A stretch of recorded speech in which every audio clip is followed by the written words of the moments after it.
Vou orar por você. Essa é uma das frases mais recorrentes ditas por religiosos de todos os tempos. Não importa a gravidade da situação, pode ser de um linfoma até a perda das chaves de casa, a sentença é: vou orar por você. Tragédia, doença, problemas financeiros, casamento desfeito, micose. A teoria é de que, para Deus, tudo é possível, não importa o quão improvável seja, Ele vai mudar seu plano divino e ajudar o crente por mais supérfluo que seja o pedido. Mas será que de fato isso é real? A oração intercessória funciona? Ela é atendida? Pesquisas com objetivo específico de comprovar-lhe a eficácia foram realizadas obedecendo a critérios rigorosos, com atendimento ao padrão de experimentação duplo cego e em ambientes controlados. Os resultados, claro, foram todos negativos. Não se obteve melhora alguma no quadro das pessoas para as quais se direcionou qualquer oração. Para que não se coloque em dúvida a honestidade de tal experimento, esclareça-se que o mesmo foi realizado pela Fundação Templeton, conhecida instituição de cunho religioso.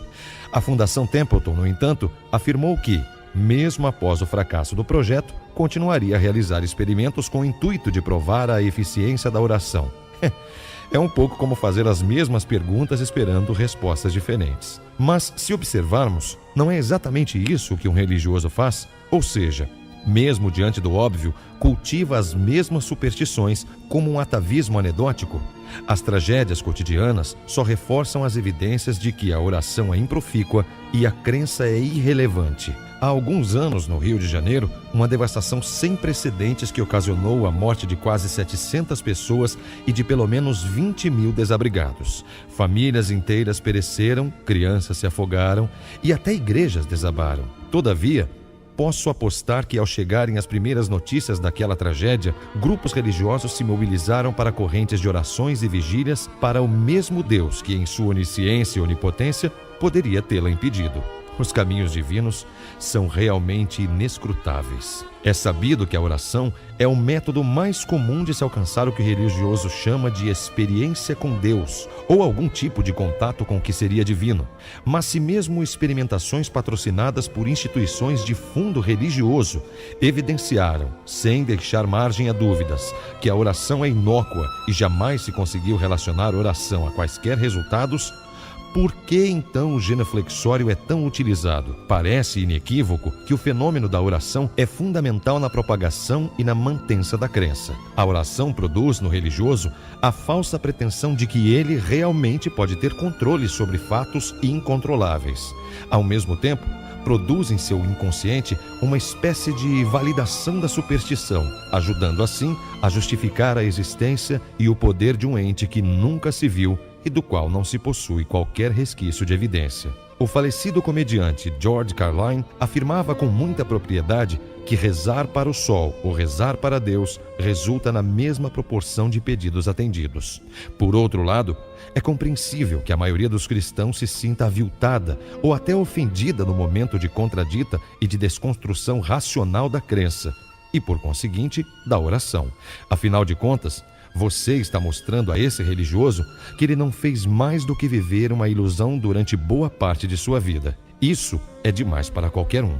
Pior ainda, o religioso fica atônito ao se deparar com fundamentação baseada em conhecimentos válidos, ao descobrir argumentos que jamais ouvira, dando-se conta então de que pode jogar toda aquela argumentação claudicante de escola dominical repleta de se e de mas sobre outros crentes, mas que não funciona com alguém que possui legítima objeção às suas crenças e cultura suficiente para rebatê-las. Isso acontece porque simplesmente não se consegue sair da parede quando colocado em uma posição de não existem evidências e tudo isso é muito improvável. Essa oposição é algo que a maioria dos cristãos não quer enfrentar em seu dia a dia, vez que crer é mais fácil do que pensar.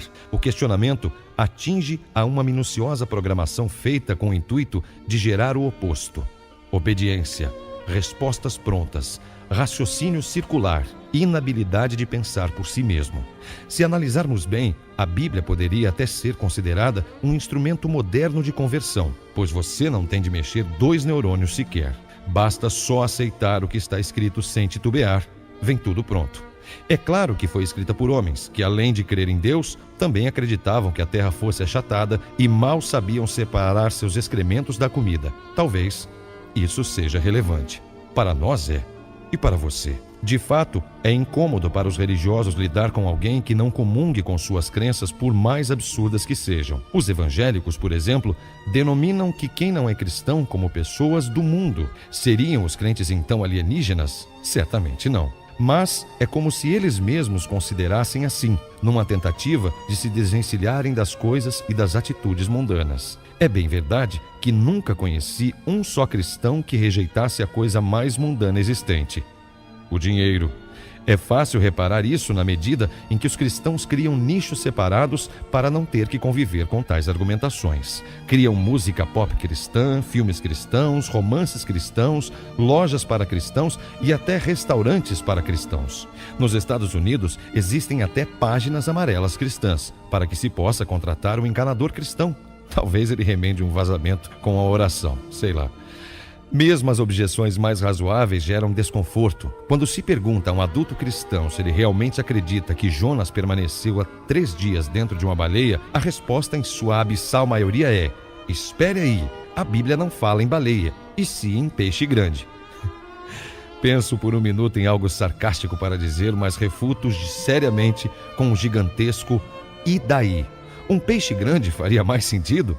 Note que a estratégia imediata é a fuga da pergunta, pois qualquer resposta que não fosse não seria patética.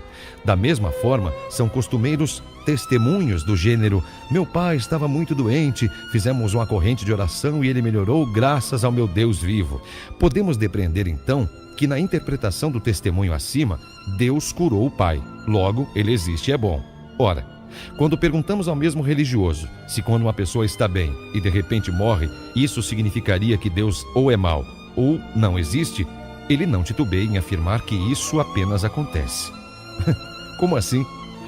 No afã de justificar a crença, a razão e a lógica são sempre secundárias. Não me recordo de nenhuma outra situação do dia a dia que mereça tal prerrogativa, até mesmo por parte do religioso.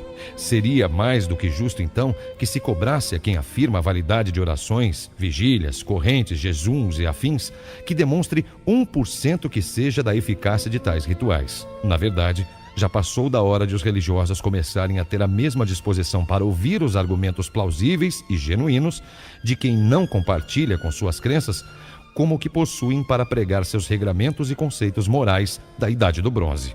E nesse diapasão, compreender também que quando se deseja ajudar uma pessoa, deve-se ajudar de verdade, pois a oração é tão somente o melhor meio de não se fazer absolutamente nada por ela.